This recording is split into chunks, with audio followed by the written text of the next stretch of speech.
ওই রিকশাওয়ালাটাকে খামাখা মার খাওয়ালেন কেন? মারলাম কোথায়? একটু টিপে দিস। আপনাকে টিপে দিতে বলেছি? আমার সমস্যা আমি দেখবো, আপনি কে?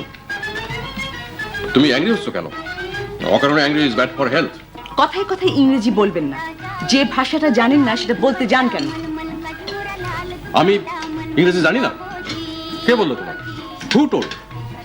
Wrong information, very wrong. বাংলাদেশের এক সময়ের আলোড়ন সৃষ্টিকারী নাটক কোথাও কেউ নেই, যে নাটকের অন্যতম চরিত্র বাকের ভাইয়ের ফাঁসি আটকাতে হয়েছিল আন্দোলন। এমনকি বাকের ভাইয়ের সহকারী বদি ভাই যেন রাজসাক্ষী না হয় তার জন্য তাকে বেনামি চিঠিতে দেওয়া হয়েছিল হুমকিও। অবস্থা এমন পর্যায়ে গিয়েছিল যে কিংবদন্তি পরিচালক হুমায়ুন আহমেদকে নাটকের শেষটা পরিবর্তন করতে অনুরোধ করেছিলেন তৎকালীন প্রধানমন্ত্রী বেগম খালেদা জিয়া। কিন্তু সেই নাটকের প্রিয় মুখগুলো আজ কোথায়? বাকের ভাই চরিত্রে অভিনয় করা আসাদুজ্জামান নূর একজন গুণী অভিনেতা হিসেবে বাংলাদেশের সাংস্কৃতিক অঙ্গনে অবদান রেখেছিলেন দীর্ঘদিন। মেয়েটা আমাকে খুব লাইক করে। মেয়েদের ধর্ম হলো তারা যাকে লাইক করে তাকে খুব যন্ত্রণা দেয়। যদিও রাজনৈতিক টানাপোড়েনে আজ বিশেষ সমালোচিত তিনি।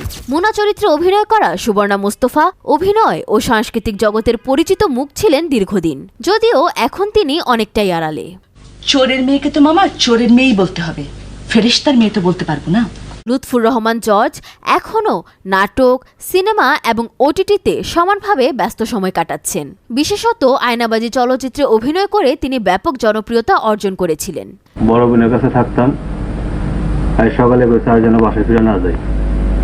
আমার বিষ্ণবলী সব রাস্তায় ফেলাই দিছে।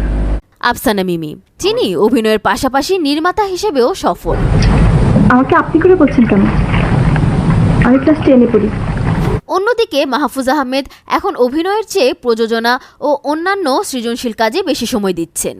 শিলা আহমেদ বর্তমানে অনেকটাই আড়ালে, পরিবার এবং ব্যক্তিগত জীবন নিয়ে ব্যস্ত সময় কাটাচ্ছেন। তমালিকা কর্মকারও বেছে বেছে অভিনয় করছেন এবং মিডিয়ায় আগের তুলনায় অনেক কম দেখা যাচ্ছে তাকে। উকিল চরিত্রে অভিনয় করা হুমায়ুন ফরিদি, সালে আহমেদ এবং বদি চরিত্রে অভিনয় করা আব্দুল কাদেরের মতন অসাধারণ শিল্পীরা আজ আমাদের মাঝে নেই, কিন্তু তাদের অভিনয় এখনো বেঁচে আছে দর্শকের হৃদয়ে। আপনার পায়ে ধরি sir, I touch your foot. 3 দশকেরও বেশি সময় পেরিয়ে গেছে, বদলে গেছে সময়, বদলে গেছে মানুষ, কিন্তু কোথাও কেউ নেই প্রজন্মের পর প্রজন্ম ধরে নাট্যপ্রেমী বাঙালির হৃদয়ে রয়ে গেছে এক অসাধারণ শিল্পকর্ম হিসেবে।